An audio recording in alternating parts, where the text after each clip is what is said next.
Yes, Roma wines taste better because only Roma selects from the world's greatest wine reserves for your pleasure.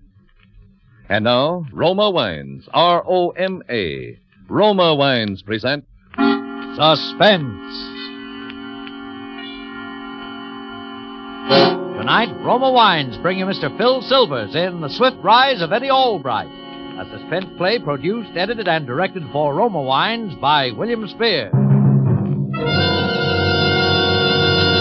Suspense, radio's outstanding theater of thrills, is presented for your enjoyment by Roma Wines. That's R-O-M-A, Roma Wines. Those better-tasting California wines enjoyed by more Americans than any other wine. For friendly entertaining, for delightful dining. Yes, right now a glassful would be very pleasant as Roma Wines bring you Phil Silvers in a remarkable tale of Suspense.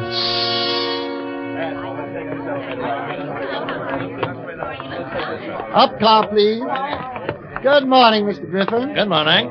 Get back in the car, please. Well, good morning, Miss Wainwright. Hello, Eddie. Morning, Miss Kittredge. Take it away, Eddie. That's all, please. Watch the doors, please. Two, please. Three.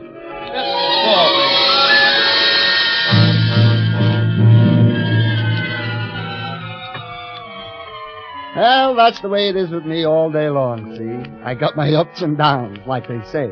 But I like it that way, see? Because I'm not going to be doing this forever. I'm not even going to be doing it very much longer at all. Because I got a job as an assistant to Mr. Garvey, the building manager. And the way I handle my car and my customers, I'm going to be a cinch to get it. In fact, I am so much a cinch that I have told Millie that that's what I am already. Millie is the manicurist at the elite barber shop down in Lexington. And 3-4 times a week on my off hour, I jump out of my uniform and into my street clothes and go down there and get a manicure. I sort of got Millie staked out, see? And that's where I am on this day when all this happened.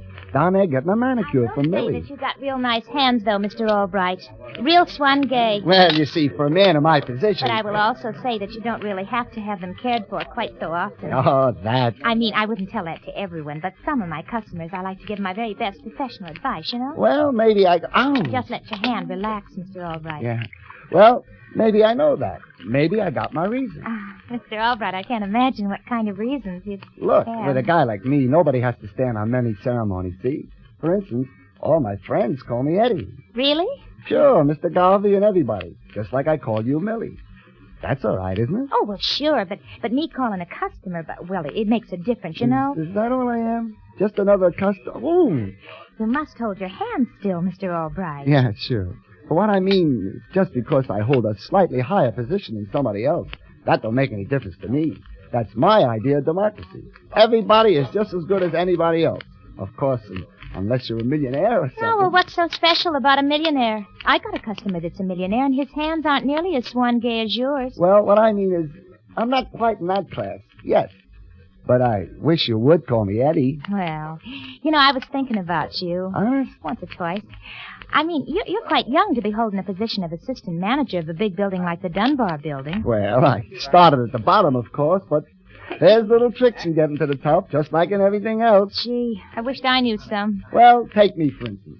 You know how I got where I am? Remembering names and faces, that's how. Yeah? Yes, sir. When I was just merely an elevator operator. Remembering names. You mean a little thing like that can get you to A little thing like that? Listen, how do you suppose Jim Farley got where he is today? Where is he? I don't know where he is right now, but that's how he got to be Postmaster General. Just remembering names and faces. Just one little thing, that's all. Well, I don't know. He must have had some kind of other abilities. I mean, he must have been a bug on stamps or something. Oh, heavens, look at that cuticle. Well, maybe 1-2 little things, but that was the main thing. Now take me, for instance. Oh, I'm sorry, Eddie, but you got to keep your hands still, you know. Oh, that's okay, Millie. Forget it. But I was just trying to show you something in the paper. See this picture? Yeah? Frankie the Nose Maddox, former New York gangster who escaped from Atlanta 6 months ago, believed to be in the city. Oh, sure, I saw that this morning. Yeah, so did I. And when I saw it, I said to myself, Eddie, Eddie Albright, you've seen this guy somewhere before. And just like that, I remembered. Oh, well, I bet I could remember an ugly mug like that. Yeah, but suppose you only seen him 3-4 times, and it was 2-3 years ago. And he was always with a whole lot of other people. Eddie, you mean you know Frankie Maddox? No, but I took him up in my car. That was when I was just merely an elevator operator. I took him up 3-4 times. There's a rich guy named Ellinger, lives in a penthouse on top of our building, and I took him up there. And that was 2-3 years ago. But right away I recalled the face. Oh, I guess that is pretty good, all right. Sure, that's the kind of thing that got me where I am. Yeah, well, some people are lucky, I guess. Well, I don't know. But some people that are lucky like to share their luck with other people. Ever stop to think about that? Well, I'm quite sure I don't know what you mean. Well, take you and me, for example. What? Maybe we could be lucky together. I mean, maybe you and me could go out to dinner and the theater some night. Really? Oh, gee, that'd be awful nice. Well, how about tonight? Tonight? Well, I don't know. I guess I could make it tonight. Okay, now where do I meet? Well. So this is where you spend all your time. No, hello, Alex. Millie, I just remembered something important. I gotta go. Yeah, but Eddie, I haven't finished. What's your hurry? You might at least introduce the little lady to your boss. No, oh, don't say dear. that. Then you must be Mr. Garvey. Millie, Well, I'm that's sure I'm not- pleased to meet you. Mr. Garvey? Say, what's this guy been telling you? Well, Millie, I really don't see what's so funny. No, All it's I know not. is that Mr. Albright here is Mr. Garvey's personal assistant in the Dunbar building. Is that what he told you? Look, Alex, can I just... Oh, Eddie, I'm ashamed. How could you do such a thing to such a cute little lady? Eddie Albright, you going to sit there and let this man talk to me? He better sit there because I am his boss. Millie, look. I'm chief starter on the Dunbar elevators, and little Eddie here is operator number 23. Eddie. And when I say go, he goes. And when I say stay, he stays. Millie, no. Look, Millie, I gotta go, I haven't finished your hand, Mr. Albright. Oh, Millie, let's not be bitter. Well, goodbye.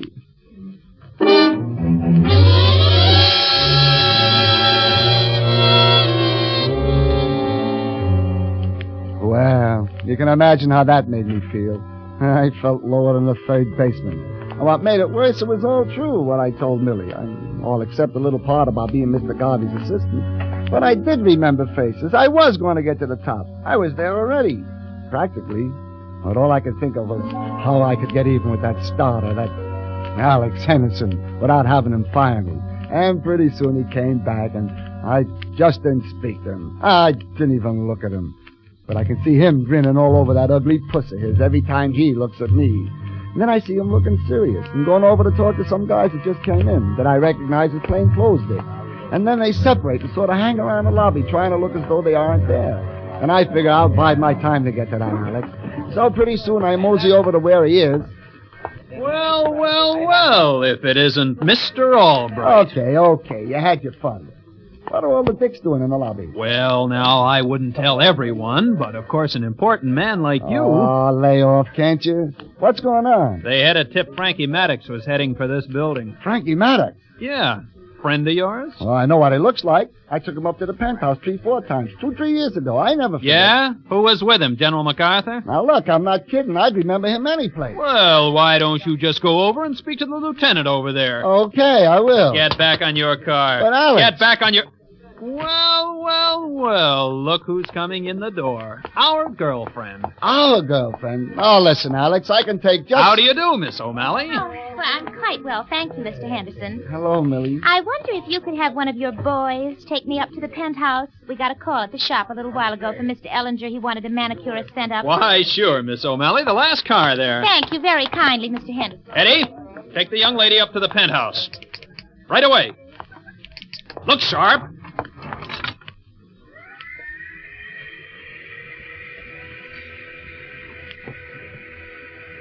Millie. The penthouse, please. Now, listen, Millie, I can explain all what I said. And I do not wish to engage in any unnecessary conversation with the help, Mr. Albright. Oh, Millie, that guy's jealous, that's all. He knows when that job comes up, I'm a cinch fit, and he won't stand a chance. He's just trying to get the knife from me, that's all. And that job is coming up, and I'm going to get it. Any day now, you'll see. Oh, Millie, give me a break. You said yourself it didn't matter even if a guy was a millionaire. I am a very democratic person, Mr. Albright.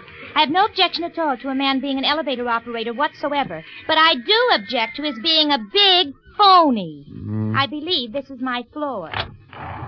Good day, Mr. Albright. Millie. Hold it, Bud. Huh? You heard him. Hold it. I'm sorry, but you gentlemen can't bring that carpet down on this car. You'll have to take the freight elevator. Shut up. Now, listen. Get in there. All right, easy now. Okay, stand up. Stand it up in a corner.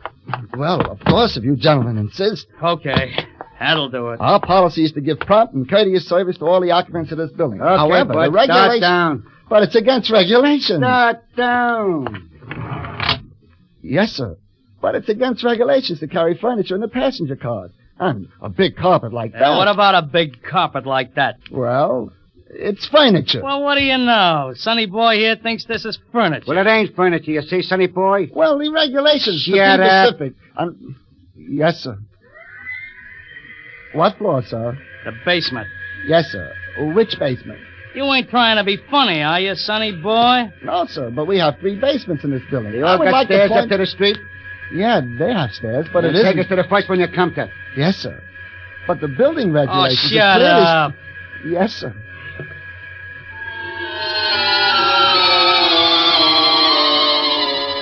Well, like I say, we believe in giving prompt and courteous service. So I wasn't going to argue with anybody, particularly anybody as big and tough as these 2 guys look.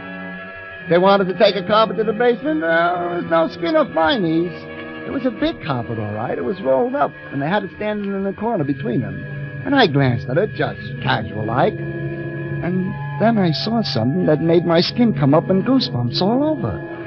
Sticking out of the bottom of that carpet was a pair of feet. Hey, those guys had a dead body in that carpet.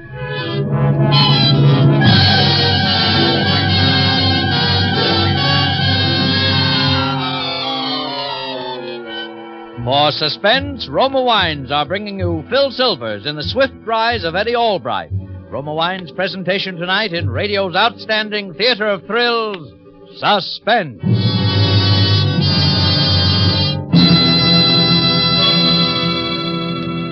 Between the acts of Suspense, this is Truman Bradley for Roma Wines. Make your Easter Sunday a day of gracious hospitality with America's favorite wine. That's Roma wine, R-O-M-A, Roma, enjoyed by more Americans than any other wine. Your guests will enjoy glorious golden amber Roma California sherry. And to bring out the full goodness of that ham or turkey dinner, serve Roma California Burgundy or Sauterne. Whichever Roma wine you serve, you enjoy an important difference, a superiority in fuller bouquet, richer body, and better taste. That's because Roma selects California's choicest grapes. Then, Roma master vintners with America's finest winemaking resources guide this grape treasure unhurriedly to tempting taste perfection. Later, with Roma wines of years before, these choice treasures await selection from the world's greatest wine reserves for your pleasure. So tomorrow, for your best buy in good taste, insist on Roma wine, R-O-M-A, Roma, the greatest name in wine. And now, Roma Wines bring back to our Hollywood soundstage Phil Silvers in The Swift Rise of Eddie Albright, a tale well calculated to keep you in suspense.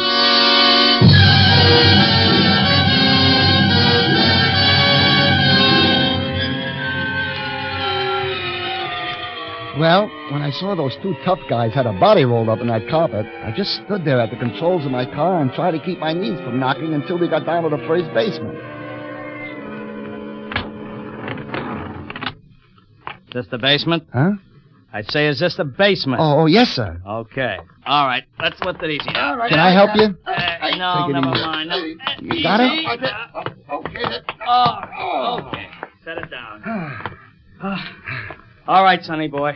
You can beat it. Yes, sir. And, listen, bud. Yes, sir? If I was you, I'd forget I ever seen this, carpet. Understand? Yes, sir. What carpet?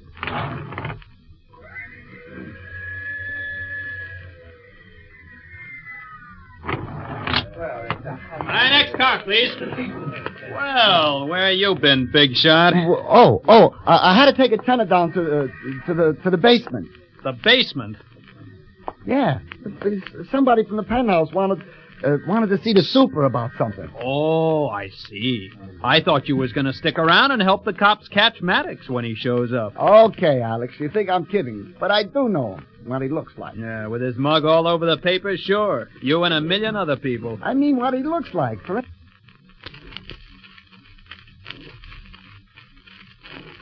instance, I remember he's a medium-sized, small guy, about my size. Oh, a shrimp. All right, but you wait. If that guy comes into this building, I'll spot him, and I'll... All right, everybody, all right. Just Just stand right where you are, please. That's the lieutenant. It must be Maddox. Maddox? Now, there's no danger, folks, no danger. We're just trying to locate somebody. Say, I gotta go. You stay here. I just remembered a party up on the 15th floor. You stay.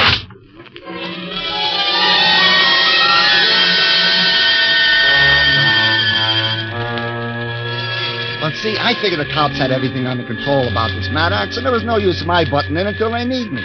And so I'm sort of getting my breath and going past the 9th floor before I noticed the little guy in the car with me. A nice-looking little guy, and he speaks to me real friendly. What's all the excitement down there? Oh, well, they think some gangster named Maddox is loose in the building somewhere. Do they? Yeah. Maybe it was a good idea we started up when we did, huh? Oh, I don't know. Don't worry me none. What floor? The penthouse, please. Oh, you're looking for Mr. Ellinger. That's right. My girl's up there with him right now. Your girl? Yeah, she's a manicurist. Mr. Ellinger sent for her a little while ago for a manicure. Oh. Well, here's your floor. Say, wait a minute before you open those doors. I, got a little proposition to make to you. Proposition? Yeah, you see, Mr. Ellinger's an old pal of mine. He's a great guy for gags. I haven't seen him for quite a while. I want to pull one on him, see? Oh, well, yeah, but... I want to borrow your uniform. If we just swap coats, that's enough. It'll only take a minute. The whole thing. Oh, I'm sorry. I couldn't do anything like that. The regulations... Sure, I know. Would this help? Oh, no, I couldn't. You see, if... $100? Sure, with me and Ellinger, it's anything for a gag, and, like I say, it'll only take a minute. Well, I don't know. But $100? Oh, here, go on, take it. Now, give me your coat. Here's mine. Well, you sure it'll only take a minute? That's right. Okay, here you are. Okay, now let's go. You better come with me, though, so you can get your coat back and go right on down, see? Yeah, sure. I'll prop the car doors open.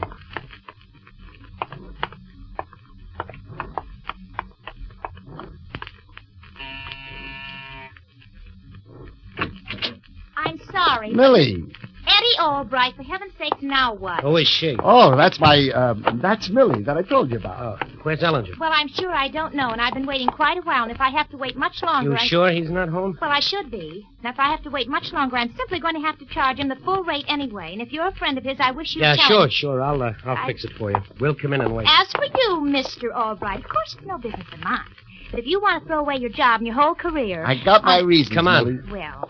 Yeah, but you said it would only take a minute. Come on. There's another 100 in it for you when you get your coat back. $100? See? I told you. Your boyfriend and I are just pulling a little gag, miss. Boyfriend? Are you implicating that this... Well, I must say, someone has given you the wrong kind of an impression entirely. Yeah, okay, but you two could do quite a lot with a couple of $100, couldn't you? Suppose, you wait here in the front room, miss. We'll go on inside. But don't tell Mr. Ellinger we're here. We want to surprise him. Yes, sir, of course. That's $200. Listen, I can't wait long, you know. Yeah, sure, I know.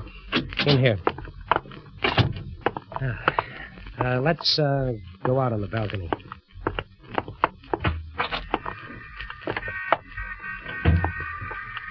It's nice up here. Yeah, I always wanted a penthouse. You know, with them looking all over for this Maddox, whatever his name is, they won't miss you for a while. Yeah, there's that. But boy, I just wish I could lay my hands on that guy. Oh, Maddox? Yeah, boy, if I could just capture him single-handed or something. What's the matter? You got something against the guy? Oh, no, Mr. Mason. No, Mr. Mason, I got nothing against him. But I gotta do something pretty quick. Fooling around with guys like this Maddox could be a little unhealthy, though, couldn't it? Yeah, there's that. But, well, you see, Mr. Mason, I gotta do something for Millie. Oh. I don't know. She seems like a nice kid.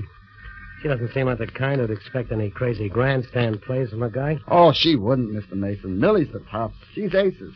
But you see, well, I already made one and it flopped. It was a terrible flop. Oh, showing off for a dame, huh? Like a little kid.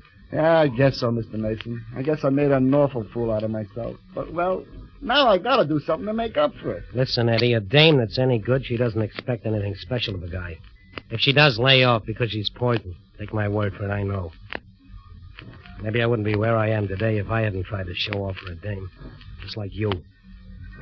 I was a punk kid. I didn't know any better. Gee, Mr. Mason, I wouldn't say where you are today is so bad. Being able to pass out $100 bills like you do. Yeah? Well, you get older. You see things a little different sometimes. How'd you come to louse it up with her? Well, you see, it began by me telling about this job that I got as assistant to Mr. Garvey, the building manager. Only I don't have it yet. And then Alex, he's the starter. He tips her off. And then I'm trying to explain to her when I bring her up here. Only I don't get a chance because these 2 mugs get in my car with a What big 2 carpet. mugs? The 2 that come from the penthouse here. I guess they're working for Mr. Ellinger, and they got a big rolled-up carpet, and they want to go down to the basement. And I told them the regulations, but, gee, maybe I shouldn't be saying this after what they told me. What did they tell you? Well, about the carpet, they said. Carpet. So that's it. Well, I guess it's okay to tell you, Mr. Mason, but I was scared. Well, there was a body in that carpet.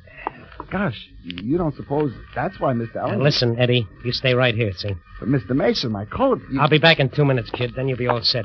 The basement, huh? Yeah, but Mr. Wait, Mr. Mason... You stay here. If you want your coat back. Oh... Well, Mr. Albright, I see your newfound friend has left you holding the bag. Oh, Millie, I don't know. Everything has gone wrong today. Well, you can't say that your friends, or those who were your friends, didn't give you fair warning. You mean you're still my friend? I didn't say that.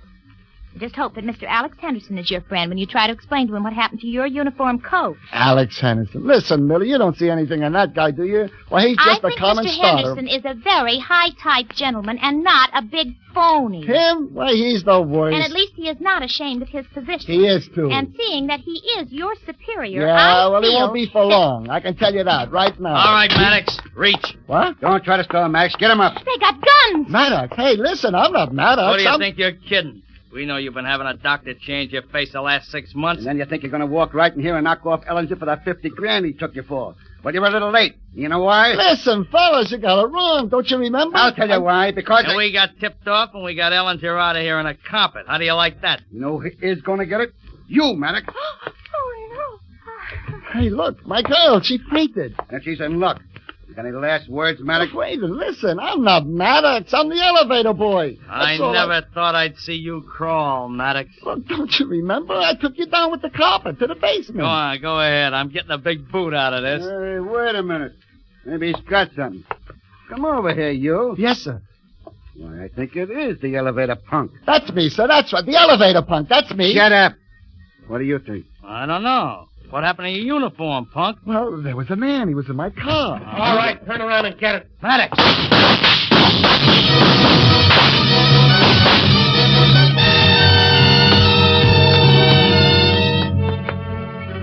What happened those next few minutes, I'll never know. I was down on the floor until the shooting stopped, and then it was awful still, and I opened one eye and looked around, and Mr. Mason, only he was Maddox, I recognized him. And the 2 mugs were lying on the floor, and they weren't moving either. And then I saw Millie lying there, too, and I rushed over to her. And I took her in my arms, and then she opened her eyes, so I knew she was all right.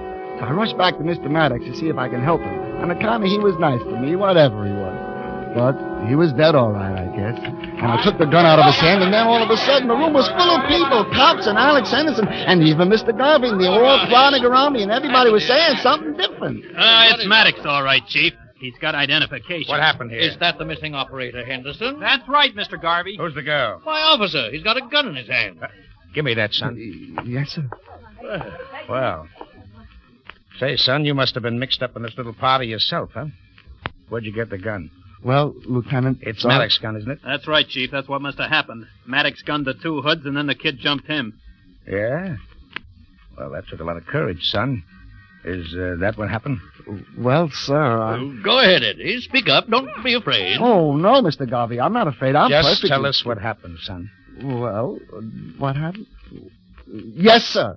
That's what happened, all right. What you said, Mr. Maddox made me come in here and change clothes with him. And then those 2 came in, and Maddox shot them. And then, well, I just sort of overpowered him, and the gun went off, and he was killed. I know guys on the force wouldn't have dared do that. Eddie! Did she see it? I fainted. Well, say, young man, you certainly are to be congratulated. Thanks, Mr. Garvey. Yes, sir. You're the type of man we need on the Dunbar building staff, which reminds me. There's a position as my personal assistant coming open. I think you could fill it. Come and talk to me about it in the morning. Oh, yes, sir, Mr. Garvey. Oh, Eddie. Hey, Chief. Yeah? Look, Maddox. He's alive. So he is. Yeah. He can talk. He can talk? How about it, Maddox? Is that what happened? What, happened? The kid here says you gunned the other two, and he overpowered you, and you got it in the struggle for the gun. Is that what happened? The kid there overpowered me? Oh. Yeah, sure. The kid just overpowered me. He's gone. Gosh.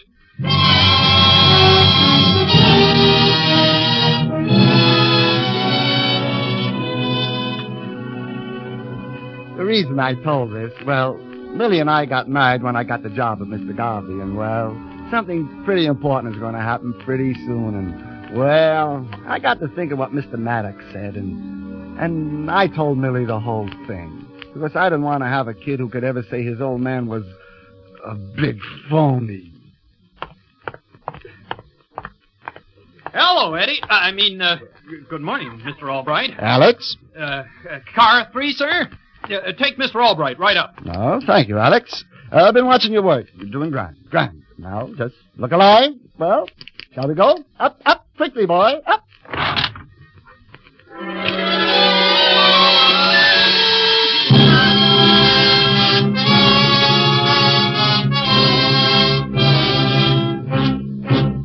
Suspense.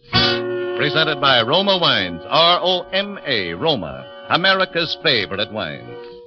This is Truman Bradley bringing back to our microphone the star of tonight's suspense play, Phil Silvers. Well, Phil, as a screen comedian, your usual job is to keep people in stitches rather than in suspense. Tell me, how did you like the change tonight? Truman, believe me, it's a lot easier to make people scared than it is to make them smile. Well, would a top-flight comedian like yourself object to a tip on how to make folks smile? Hey, the last time I got a good tip was when a guy mistook me for a waiter. But go on ahead. Old Silvers needs a little polish. By Judge, that's a good one. Polish, did you get it, Bob? Well, Phil, if you want to see smiles of satisfaction on the faces of your friends, just serve them Roma wine. To help you, here's a hamper of Roma wines with the compliments of Roma, the greatest name in wine. Say, I'll take that tip. And the Roma wine with thanks, Truman. Among the fine Roma wines in your hamper, Phil, you'll find a bottle of Roma California Burgundy. Roma Burgundy is good any time and a special favorite at Easter. Millions prefer Roma Burgundy as the perfect flavor mate with a traditional Easter ham, turkey, or roast. Yes, red, robust Roma Burgundy, with its full, fragrant bouquet and tempting taste, brings out all the rich, natural flavor of red meats, adds friendliness, good taste, and distinction to any meal. Roma Burgundy it is, Truman. And, Phil, in all Roma wines, you enjoy an important difference, an extra goodness in fuller bouquet, richer body, and better taste. Yes, Roma wines taste better because Roma selects the better-tasting wines from the world's greatest reserves. That's why more Americans enjoy Roma than any other wine. Well, that's good enough for me, Truman. And may I add a credit? Phil Silvers is currently being seen in his living room. Thank you. You've been devoted. Tonight's suspense play was written by Roy Grandy and Robert Richards. Next Thursday, same time, you will hear Mr. Kirk Douglas as star of Suspense. Produced and directed by William Spear for the Roma Wine Company of Fresno, California.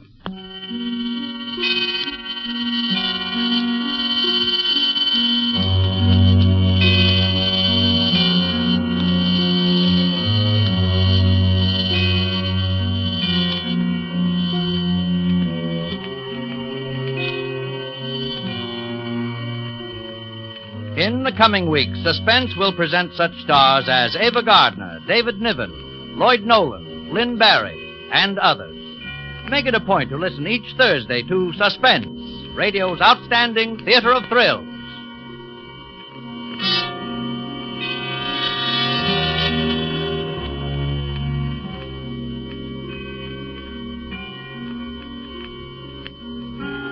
Stay tuned for the thrilling adventures of the FBI in Peace and War, which follows immediately over most of these stations.